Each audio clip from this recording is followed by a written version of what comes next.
Hello and welcome to another On the Horizon. My name is Mikkel Martin Petersen and I am the game director of Deep Rock Galactic and Rock. And with me I have... Hi. Hey, chat. I'm Mike, and I am the lead game designer on both Deep Rock and Rock. Yeah. And we are here today to talk about Deep Rock Galactic and Rock. And to use a bit of a cliche, we got good news and bad news for you. And let's start off with the bad news. So originally we announced that Rock would be coming out to early access In by November. by the end of this year. And as things are, we are realizing that that is not going to happen. No. We have to delay it. We're delaying it. And we're delaying it until Q2. Q2 2026. Yes. We need more time. Again, we just released Alpha 4, and we're very happy with where it went. But we also know that, like, looking at how much more we still want to do, how much we want to work on, add to the game, we simply don't have time. Yeah. But we will get back to Rock. But on to the good news. So the good news is that, and we're super excited about it. We are very excited about it. Is coming to Deep Rock Galactic. Not only is it coming, it's coming soon. It is. It's coming very soon. We are looking at a Season 6 for Deep Rock Galactic in Q1 2026. Yeah, so that is before Rollcore goes to early access. Yeah. We will release Season 6. Yeah. So what we're going to do for the show here now is that we are going to talk about Deep Rock Galactic and Season 6. Yep. Then we're going to take some questions, and then we will move on to talk about Rock. Yes. And Alpha 4. Yep. And some of the new... take more questions, and last but not least, we'll just talk a little bit about the Deep Rock Survivor that just landed on mobile.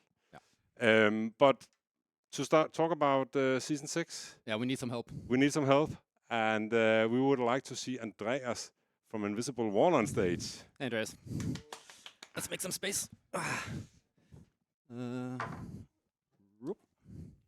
Yeah. Welcome. Welcome, Andreas. Yes. So now you were probably wondering what is he doing here? Yeah. Thank you. And hello, everybody. Can you maybe introduce yourself? Yes, of course. My name is Andreas Beck. I'm usually the art director at Invisible Walls, but over the last couple of months, I've had the pleasure to work with these guys, and it's been absolutely amazing so far. Yeah. And I think we are all here to talk a little bit about what we have in store for you. Yeah. Yes. So... But some context. Yes. So what is happening is, to just put it out, Invisible Walls and Andreas are helping us make Season 6 for Deep Rock Galactic. Yeah. Yeah. So the thing is, we've been... As those of you who have been with us for a while know, we've been trying to both run Deep Rock Galactic, create content, new seasons for that. Have our cake and eat it at the same time. And it's been hard to have our cake and eat it at the same time.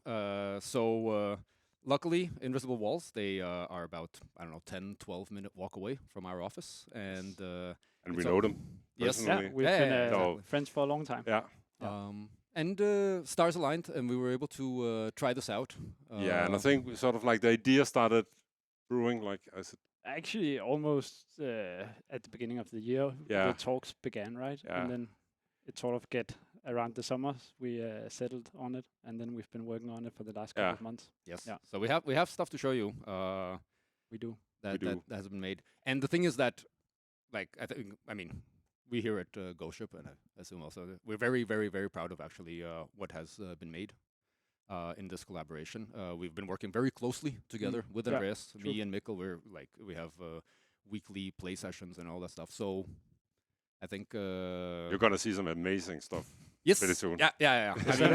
We're really excited that we're actually able to restart content development for Deep Rock Galactic. And I think also you guys have been wanting more content for Deep Rock Galactic for a long time, and so have we're the same, right? We have also been wanting to see how Deep Rock Galactic could develop. It's our baby. We want to see it continue. And now it's finally happening. So maybe we should. I think we should just jump into it. Yeah. Yeah. Exactly. So. Take it away. I think you should. I can do that. Yeah. So we're happy to announce that we're gonna release Season 6. It's gonna be called Relics of Hoxxes. And we've been back and forth on the theme actually for a couple of months in the beginning, right? We had a lot of ideas and we had a lot of talks. But I think from day one, it seemed like you had like something with this theme that sort of latched on to. And but it was super cool, right? I mean, I remember you presented like, I don't know, 5 different concepts that were vastly different. Yes. Yeah. Right? And I think it was super cool to get some fresh blood. No, sure. Right, onto the Rock Galactic and true, you throwing some new ideas into the pool. And I think this one, I mean, it wasn't called Relics of Hoxxes then, but there's something about, like, as we went through it, that one really stuck. It clicked. We selected a couple to, like, further explore, but this one has really stayed strong throughout, and that's why we ended up with this. Yeah, and I think, like, also at Invisible Walls, this was one of the ones we were most happy about, so it's been super fun working on it. The overarching theme of it is that new stuff has sort of surfaced at Hoxxes. Management won't quite admit it, but it appears that these deep scan missions have sort of started tectonic disturbances throughout Hoxxes. And a lot of secrets has been uncovered. I think the first big secret that has sort of surfaced is a new biome, which is called the Ossuary Death. Yeah, I think it's a really cool biome you guys made. It is. And thank you. I think just very quickly before you get into the details of it, but I think like we've been doing new biomes before, right? And we've generally been going into these more complex, more intricate environments with a lot of these things. And I think one of the great things here is that it's going to this more simple. It is, and I think it's gonna. It plays really nice already.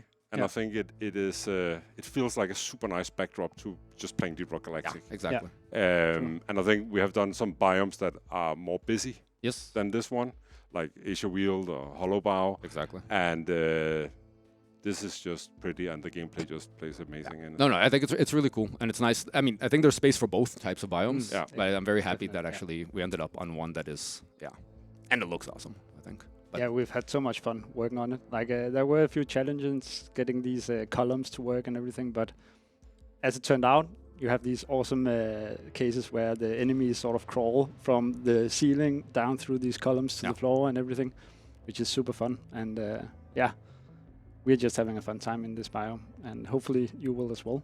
Yes. Of course, we are still working on it, but I think like when you talked about like Relics of Hoxxes as the title for season 6, I think like one of the underlying themes in the season is gonna be treasure hunting, old things. Bones. It's gonna have like we're gonna draw like, I don't know, inspiration There's from Indiana Jones, Tomb Raider, The Mummy. It's gonna be a little bit old school. A little bit homage to those.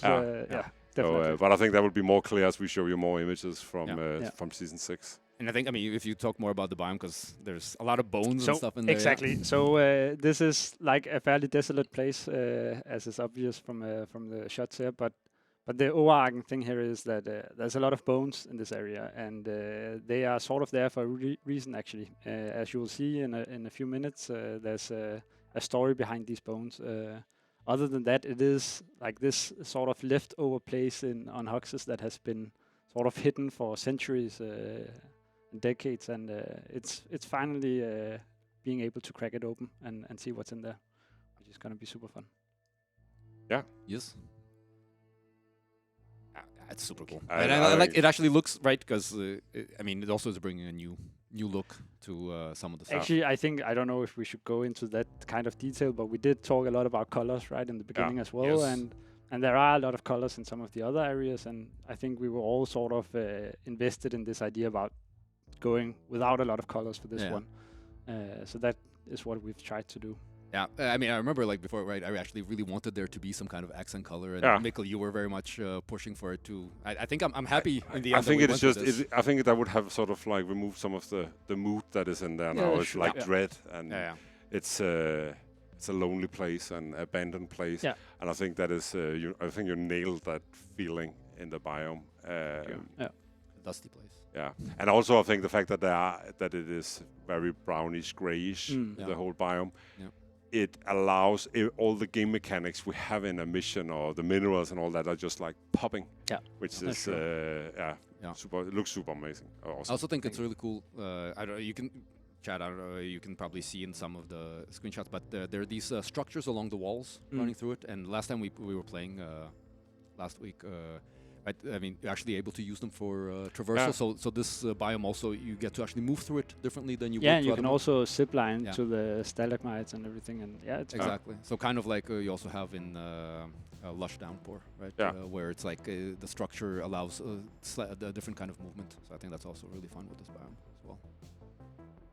Yeah.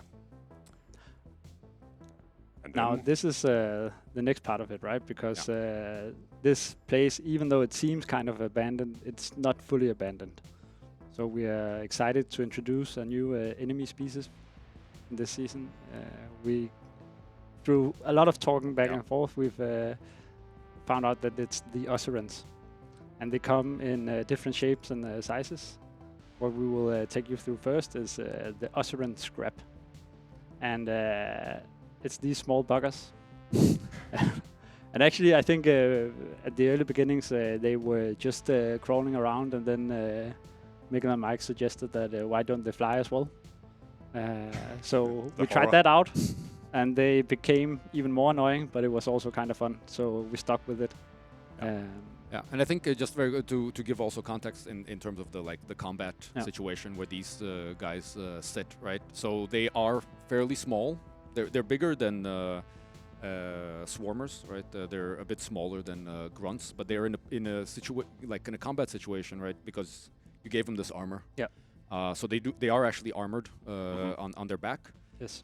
So in that case, right, they are actually harder to kill than grunts. Right That's now. true. Yes. We're still playing, by the way. There's a little bit of balance. I know. Still ongoing. Today we turned down the amount of them a little bit. Okay. Because they were, but it's the details. But we'll work it out. I think it's sort of like the brief was that, I mean, could we have like swarmers? Yes. Like a huge amount of enemies that are crawling at you, and now also flying at you, right? Yeah. And then I think when we've been playing it, we felt that they were too cool to just really dispose of very quickly. And then we have been sort of like saying, okay, how can we make them live a little longer? More health, armor. Exactly. But when they fly, right, then they're like they expose themselves. Exactly. Yeah. So they become like moving targets, right? But ones that are easier to kill, though perhaps sometimes harder to hit. And I think it's really cool because they are bringing this kind of behavior that we currently don't have in any.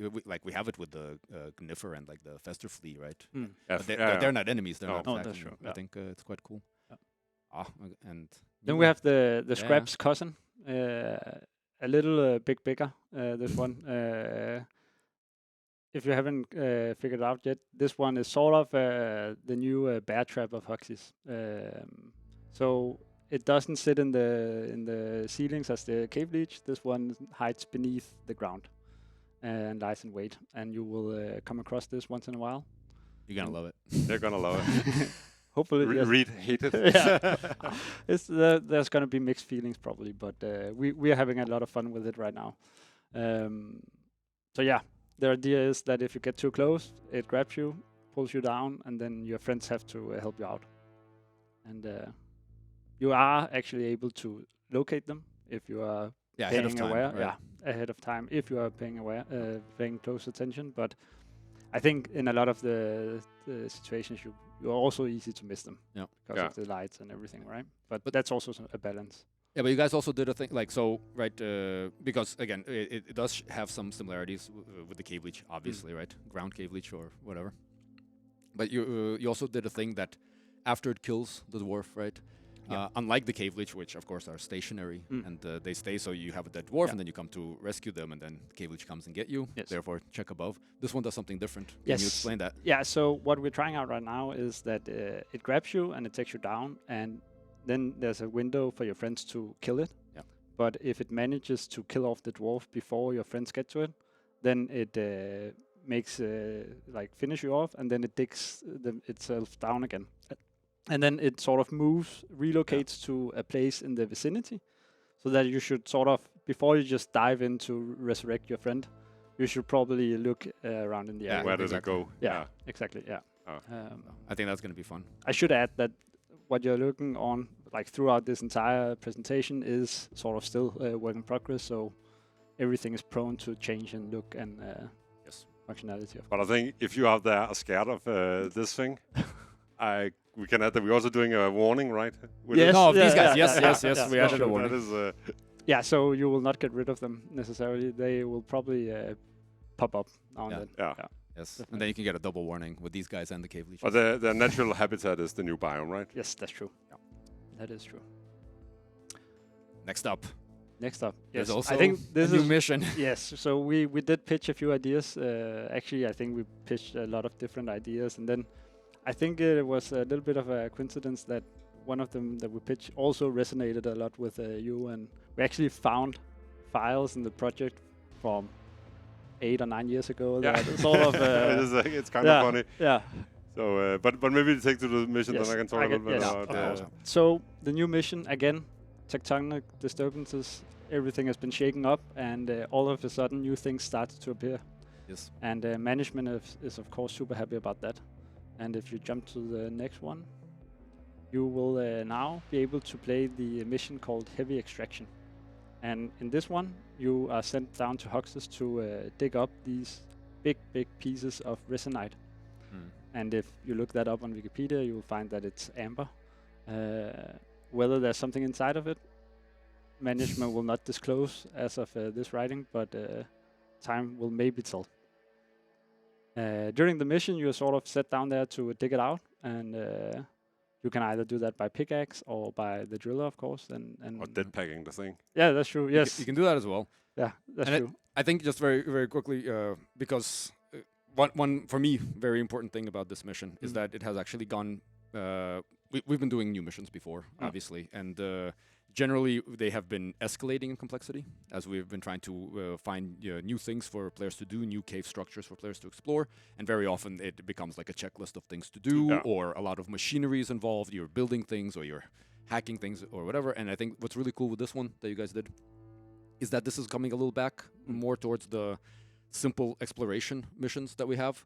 Mining expedition and econ, I think is exactly. And I think especially mining expedition, because to find these, you don't have a tool to find them. They're not on the terrain scanner, right? I mean, you are exploring a cave, you're moving through it. The cave structure is different from mining expedition, right? With a heavy extraction, right now you're working kind of like a sort of ring Yes. idea there. But you're moving through it, so the team can split up, the team can go together, but you have to eyeball it, right? You have to find these things. They're not very difficult to find, just like Morkite isn't difficult to find. But the point is that you are much more present in the cave, and you're just moving through it, waves happen, you find one, and then you start digging. And it goes in hand in hand with the whole overarching theme here, which is treasure hunting. Exactly.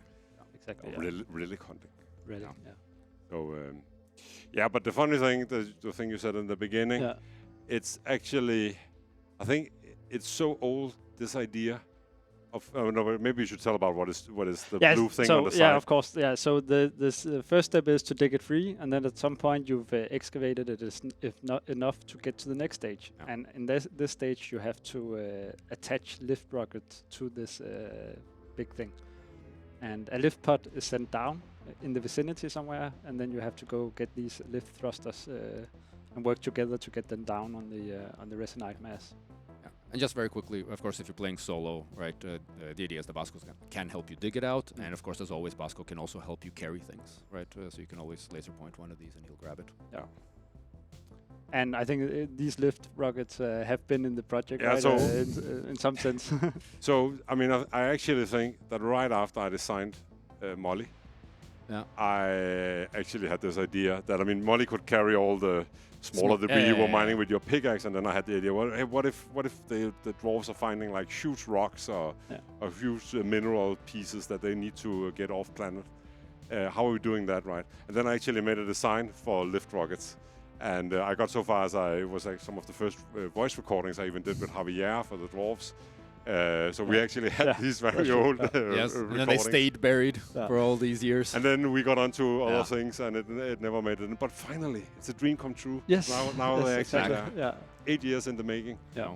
But it's a cool mission. It's fun, and I really like how it plays. And of course, I mean, it's still ongoing refinement. You can see the graphics, of course, not finished at all, as with pretty much everything you're seeing here.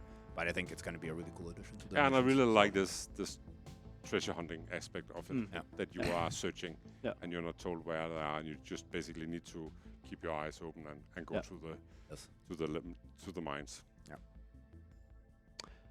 So once you've attached all the lift thrusters, you of course have to get it off the planet, and you just go back to the lift pod, and then the laser show starts, because it has to get out, right? And the cave So has these are like ceilings. a laser drill Yes, kind of thing going exactly. on here. So so we've cooked up, or management has cooked up a new device where these lasers can help to get this resonite mass out.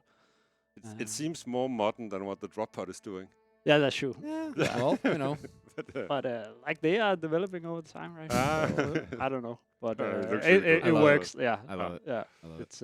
It's fun to sort of instigate. Yeah. Then Then you're you- doing that a yeah, couple of yes. times, and then And you can ride it. yes. At least we have been able to ride it previously. we have and a, I. we have a few bugs on it where we have to solve some challenges, but hopefully we will manage. I'm sure you We will. have also sent Molly off once, I think, and also So how many are in a mission?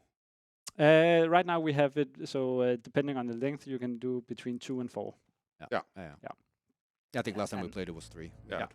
Often it comes to 3, which Yeah. is sort of roughly 20-25 minutes, right? Depending on how quickly you find them. And And I also think, like Mike talked briefly before, Yeah. about the generation of the caves and how we do that. yes, yeah. And if you don't know, I mean, all missions in Deep Rock Galactic have their own rules for how a cave is generated that supports the way the mission is playing. Yeah. And it also helps generating a different experience when you go down, right? And we compared it before to Mining Expedition and Egg Hunt.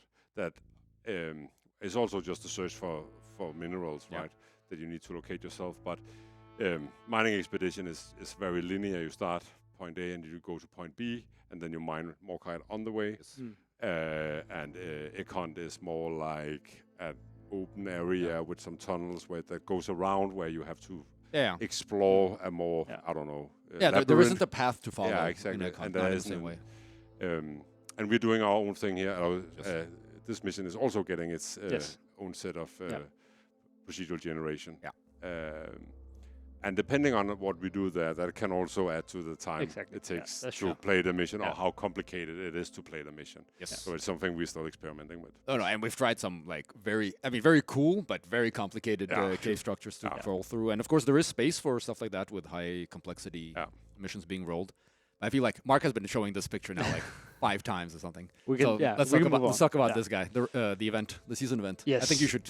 Yeah, I can kick it off, and then so this one people will probably recognize. This is just a placeholder enemy, of course. It's a colored grunt, but once we are ready with season 6, this will be a Ossuran bone collector. And what you will be seeing now is sort of a walkthrough of the season event that's going to be for season 6. Yep. And you of course play this to get the season resource, and yeah, but we'll get to that. Sure. So throughout all of Hoxxes, when you go down on a mission, you might run into this fellow. Once you see it, it's important that you sort of keep track of it and go for it. Once you do, though, it's very swift. It's not aggressive. Instead, it will actually flee. So you shoot it, and then at some point it begins to flee, and then you have to sort of figure out where it went. Yeah. Quick disclaimer: it doesn't leave sprinkles. Oh, it Or, doesn't. I mean, it does now, but it won't. Yeah. It's gonna leave something else. There is gonna be a trail. I'm right? just gonna say now there's gonna be a demand, Yeah, a chat that we actually leave it in like this. Yeah, No, I don't no. know. Let's see. we are gonna experiment with different trails, I think. But for now, it leaves sprinkles, and they are cute. Yeah. So it flees. You follow the track. Good old small hunt, or tracking Yeah, track it exploration. down. Figure out where it went. Right. Depending and, on what yeah. it's leaving, right? If it's like It's- footprints, or yeah, I is it don't- yeah. leaving, I don't know. But you are slime tracking or- it. You are tracking it, right? Yeah, Yeah, You so are- it's gonna leave something, right? Yeah. yeah. So once you get to the point where the trail ends, you get to digging. Yes. A good thing this time around is that you actually don't have to do all the digging, because it appears that all these Ossurans are actually doing a lot of digging throughout Hoxxes. So the shaking of Hoxxes has sort of led to these Ossurans spread out. Yep. And being bone collectors by nature, they have started to collect bones in all the different biomes. So once you attacked it and followed it to its chambers, you can sort of begin to get in and explore these additional cave systems that actually spawns next to the caves. Yeah. So so you will begin to go into these small tunnels and figure out what's in there. Exactly, and but of course, I mean, they're not empty, right? So in there is more Osirans waiting. Yes, and the good thing management found that when you have these chambers of bone material that lies around, over time they crystallize into the new season resource, which is osmium. And right here is like the first version of osmium, and you go into these rooms, and then you dig them free. Yeah. But these are also areas where there are increased Osirian activity. Yeah. So you cannot simply just go in there and expect to take these pieces out without having a fight. No, and I think, I mean, that's one of the things I liked about this event, the way you guys made it, because normally we do defenses, right? Or at least we have, not all of them, obviously. We've with the rivals, we've also had offensive events, but here you're actually you're raiding a small cave system, right? You're trying to like breach into it and get deeper as these enemies come. So I think that's for me it was a really nice shift. Yeah, it plays a little different, yeah. And it also, again, has this treasure hunting vibe to it, right? That there is like a secret room or cave in the mines that you need to uncover and go into and raid. Exactly. Yes. And then then you get a couple of more shots, and then you hand it into a molly, and then you move forward with the mission, of course, once you've cleared these. And these it's placeholder. Yes. Yeah. You see here. And also just quick context. So for anybody who's a new player or joining us, so just very quickly, these season events, right? Every season we've been releasing has an event. These tie into the performance pass that each season has, right? You progress through that in various ways, and by doing events, you get some kind of mineral, or you get something, depending on the season, that then gives you script, which is kind of like this currency that you're using inside this performance pass to unlock the cosmetic tree elements, right?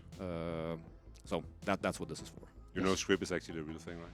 Yeah, it's like in like mining towns, right? Yeah, where they didn't have real money, and then they were actually paying the workers, the miners, in script, which was like a token money. Yeah. Only usable there. Like only usable there. Yeah. Yay! I was not aware of that. No, but you learn something new every day. This is an educational channel as well. Yes. Yeah, but that of course brings us to the performance pass. Yes. Because as with any season, this one comes with a complete new performance pass as well. And I love the framework you guys made. I think this one is really cool. This is work in progress as well, but this is the direction of the new framework. We're calling it diesel driven, and it's sort of we've tried to take it a little bit back and also paying homage to some of the references for this entire season. And hopefully a lot of you will like it. At least we in the team really enjoy making this one. So having a lot of fun. This is guns like grandpa. Just like exactly. Yes. Yeah, exactly. Yeah. So no, but it's super cool.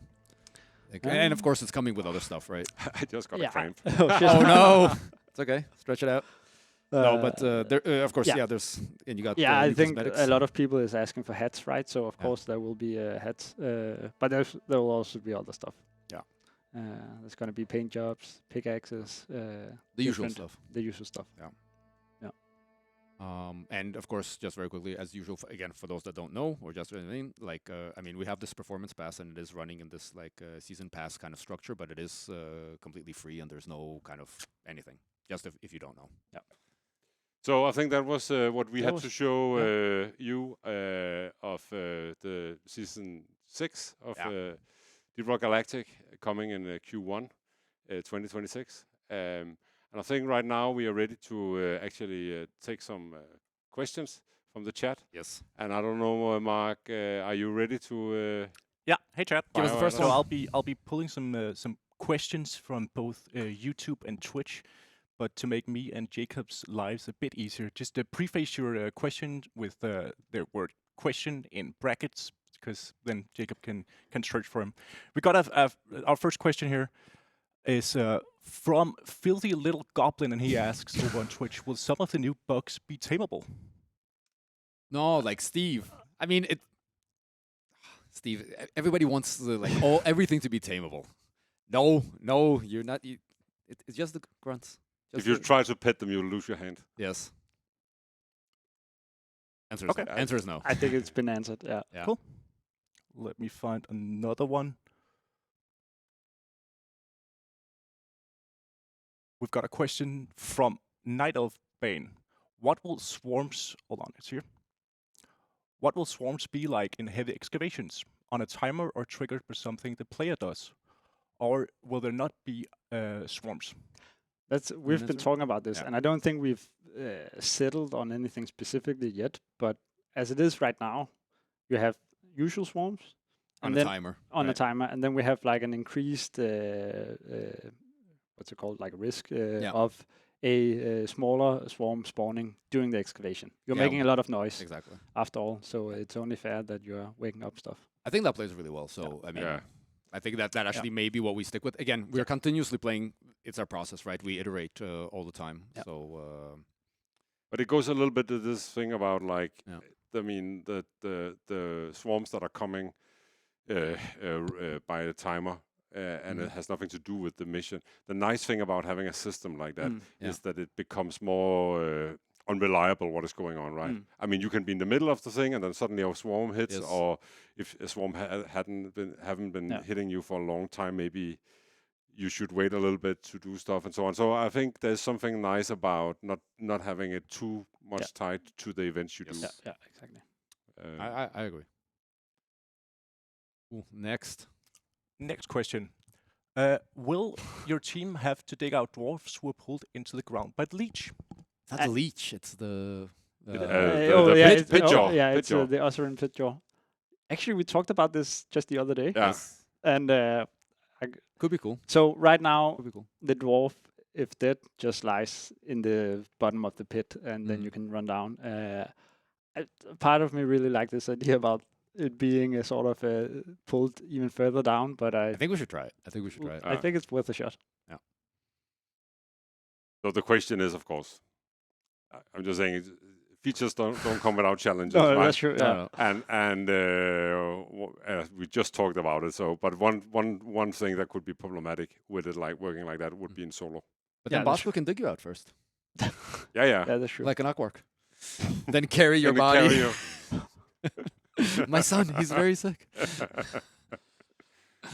All right, next we've got a question from Cisco over on YouTube. Will you rework some of the perks? Most of them don't do anything special. I take that personally. But no, there is no plan right now to do a perk rework, a perk system rework. There's also actually no plans to do any kind of big balance, anything right now.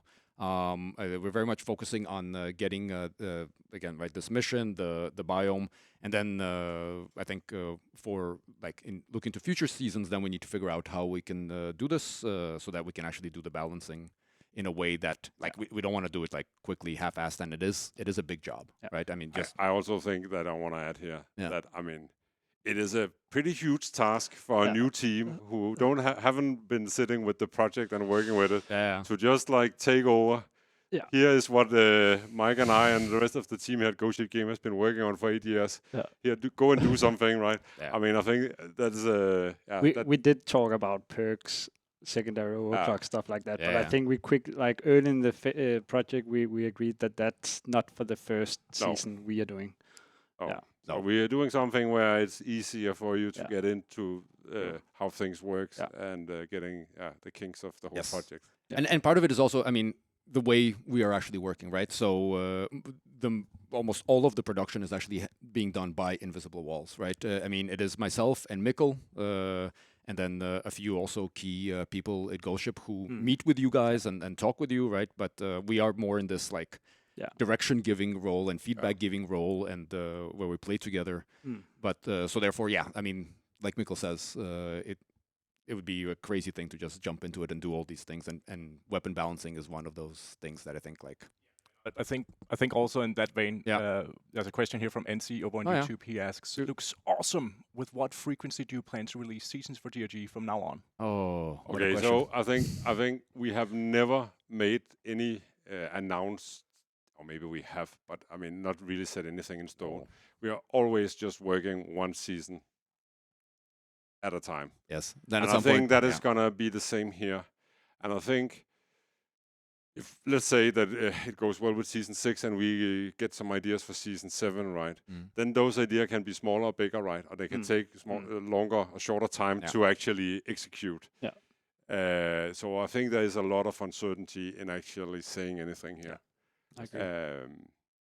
But if I has to say anything, I think it cannot be more than half a year between them. Basically, what we did with seasons. Yeah, I mean, I think that worked. I also don't think it can't be much less because No. it's actually right. I mean, if we continue, No, that's what I meant. Yeah. It can be much less than half No, a year. yeah.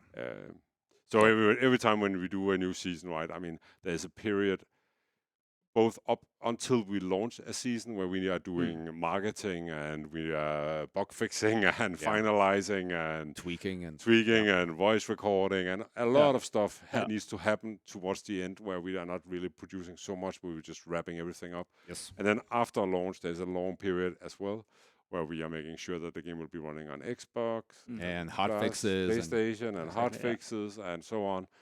That is taking time away, right? So half a year is probably the fastest we can do. But I think just again to give context, right? I mean, the idea here is that we're trying to restart DRG development alongside Rogue Core, right? So if like the plan is to do more seasons after this.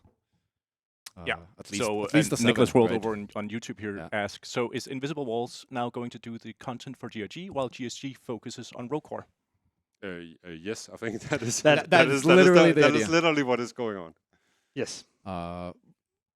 In collaboration, right? Yeah. So if it kind of makes sense, it's not like we're saying like, oh well, here you go. No. Like you guys do.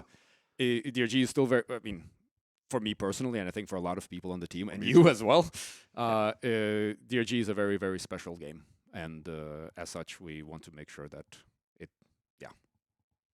Yeah, and I think also, I mean, it's something we're proud of. I think for us, it has also been kind of scary to sort of let you get in and work on the project. But I think that, I think a lot of that scare has gone away after we have seen what you guys have been producing. I would also say that now we're talking about the two of us working together, but like we have channels with like 35 people between Invisible Walls and Ghost Ship, so like the entirety of Ghost Ship has been super helpful along the way, and totally like Felix, for example, has been helping a lot with art. Yes, and also down to like you've been very nice in helping us with all programmers being available for questions on technical side of things, and that's and I think we will need that for a long time, right? Working closely together, no matter what happens. But it's been a blast so far, and it has worked out. I think. I'm very excited for all of you to get your hands on it when the time comes. All right, and the whole question here is not showing, so it's because it's a little bit longer one. But this one is from Bifunky over on YouTube. Mm-hmm. At some point, you guys mentioned deleting the whole season thing and just marking them as updates. Is that still going to be the case? Okay, when did we mention that? I have never mentioned that. That's never going to happen. I think that was an example of like the broken telephone game kind of thing like that. So we used to have updates. Then we switched to the season model. Because for a very good reason, because the update model didn't work for us the way we wanted to do. So no, this is totally still the plan, the way forward. I think it makes the most sense for DRG and for also the spread of the type of players that are playing DRG, right? For those that have thousands of hours in and those that are just coming in or have come in recently, the season model lets us create content that is relevant for absolutely everyone. Yeah, and it generates content that if, say we were just coming out with a new biome, it wouldn't really give you much to play if you already played everything in Deep Rock Galactic. It would just be 1 out of 10 biomes, right? Yeah. Or 11 biomes. Yeah. And then you would go in and take a look, and then it would be done with that, right? So the whole season pass and the fact that you can actually play through the season pass and unlock all the content that is in there, encounter all the new season events, that is actually generating a lot of playtime. Yeah. And that was what we didn't see when we were just doing updates. No, exactly. Right. And this way people can play, and this way they can play together, right? So because again, it is a co-op game. It's not a single player game where it's like, oh, here you go, check it out, right? I mean, it's important for us to also keep this community going so that people have people to play with. All right, here's a question from Radial36 over on Twitch. I'm a little unsure about this mission. It does feel rather similar to Deep Scan. What are the differences, and what made you guys decide to do a mission over another piece of content? It is very different from Deep Scan. So the similarity is of course that there is something in the ground that you have to expose. But deep scan is very much about you finding these invisible underground elements, and you are given a scanner to do so. Because you have a tool, the deep scan also has a maze-like structure. It's one of the few missions, or I think it's more or less the most complex, like kind of like actual structure, where without the tool it would take you a really long time to find all the pieces. This is very different, right? I mean, what you made here, again, as I was comparing it to earlier things like mining expedition, you're finding these by sight. You're looking for the golden glow and the golden pieces, and then coming to dig them out. Then, but yes, I mean, so again, yeah, there are similarities. Something comes down. There's a lot of things that come down in Deep Rock. But I think a big difference, and there's something we said before, that we wanted to do a mission that was way more simple. Exactly. And deep scans have this structure where you go, you need to scan 3 different rocks. When you have scanned all of them, you need to go to the elevator, you need to take the elevator down. Yeah, have this you fight. Need to, and then you need to leave, right? So it has like a structure that is, again, more designed. Yes. This doesn't. It's like you are told as dwarves, go down, collect 3 of these risen masks. Yeah. Done. Done. Yeah. I mean, then you go down, collect them, and you're done with the mission. It's like go down, collect 200 more kite. Done. Yeah. So that's the idea. So while yes, it shares similarities in some of the actions that you are doing, it plays very different. All right. Here's a question from Hollowed Origins over on Twitch. Is this new biome going to be implemented into Rogue Core upon early access launch?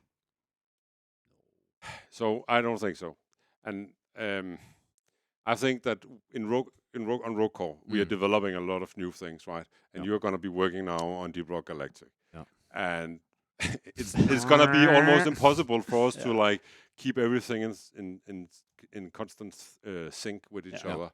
And I'm not sure we want that. That doesn't mean though that we couldn't see that biome at some point make a jump. Yes. And I think you could say the same thing for content that we produce in Rogue Core that could also make a jump into Deep Rock Galactic at some point. Yeah. But I think right now, as long as Rogue Core is in early access, we have our hands full of wrapping up that game and producing that game. And we also want to do a lot of new stuff in Rogue Core. So it is not like the first thing we're going to look at is like, can we lift more stuff from Deep Rock over? No. Also, lifting stuff, again, at this point, it is not as easy to move things between the two anymore, right? Rogue Core is now running on a completely different engine version, and the two projects are separating. But again, like you said, right? I mean, there's stuff coming in that has already come in Rogue Core, right? It is working as a very good test bed for weapons and other equipment that we may at some point want to consider. Yeah, and I think it is. We'll see. So I know there's another question, but I just want to elaborate a little bit on this, because I actually think that I've seen some comments on Discord or other places about why isn't Rogue Core just a DLC for Deep Rock Galactic, and I just want to explain. I mean, originally we started working on Rogue Core as a DLC. And we very quickly realized that we couldn't make the game we wanted if we wanted to keep Deep Rock Galactic intact alongside Rogue Core. For once, we have a completely different damage system in-game. We don't have any of the creatures that you are encountering in Deep Rock Galactic, besides the cave leech in Rogue Core. And it is just a very different game. And last but not least, you can say, we're also developing Rogue Core in Unreal 5, where Deep Rock Galactic is in Unreal 4. So there's also like a gap there in just making easy crossovers between the two games.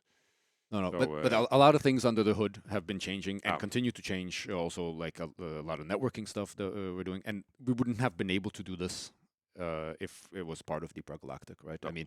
All right, guys. Last question for this segment. Sorry, we just... this is from Trinito over on Twitch. Couldn't help but notice the huge glyphid skull in the new biome. Will we learn more about the Dreadnought's final form? Ooh. Can't say. I think time will tell.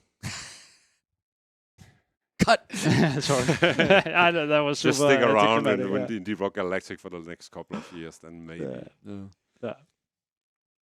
yes. But not to tease you. You definitely won't find out anything about that in Season 6. All right, but I guess we're out of time since Mark was like, I "Hey guys, think last we question." are. So Yeah. I think we're gonna Send say me goodbye off. to you. Yes, it Andreas. was a pleasure. Thank you for having me. Yes. I guess we are already talking again tomorrow when Yes, we we have a talking meeting. about Yeah, yes, how the exactly. season is going. Yes. No. So yeah. Thank you for having me. It was a pleasure.